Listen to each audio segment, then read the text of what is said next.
Head to Boston right now. A march in Boston marking 60 years since the Freedom Rally. So back in 1965, thousands of people protested racial imbalance in housing by marching from Roxbury to the Boston Common. This was led, of course, by Dr. Martin Luther King Jr. Our Malcolm Johnson has more on today's milestone.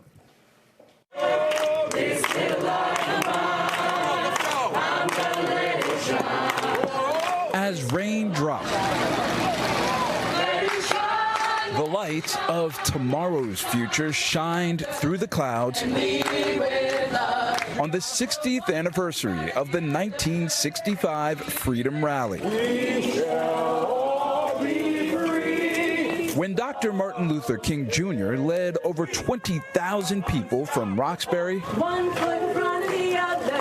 to the Boston Common in protest of racial inequities. Well, in 1965, it was raining, and rain represents renewal, redemption, refreshment. Water is a source of life, and so it's only fitting that on the 60th anniversary, it would also be raining. I spoke with Martin Luther King Jr. III about his father's mission. Sometimes we have to step back to move forward. You talk about taking that step forward. What do you think your father would be doing right now to do that?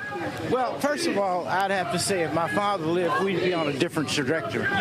We wouldn't be probably addressing these issues. There may be some new ones. King says his father, if alive, would be building broader coalitions. It's not an individual movement. It's a people movement.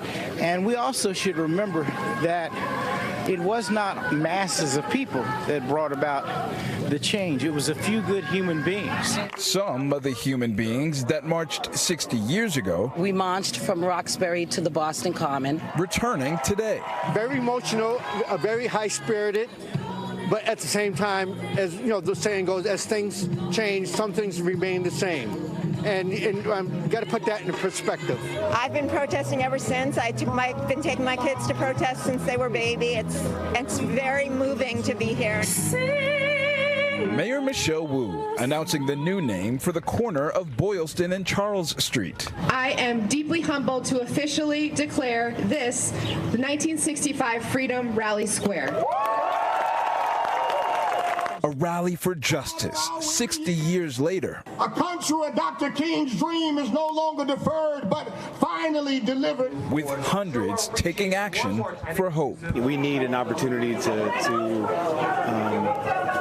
show solidarity in a moment where there's so much divide in our country. Just as our elders did, we choose to gather. We've got to connect again so we can say, I may not know you, but I know where you're coming from, and I will be here to help you. Standing here right now, there is a palpable level of passion from the hundreds of folks that have shown up here on the Common in inclement weather, no less. Many of them planning to do as the lyrics in Lift Every Voice and Sing state, to march until victory is won.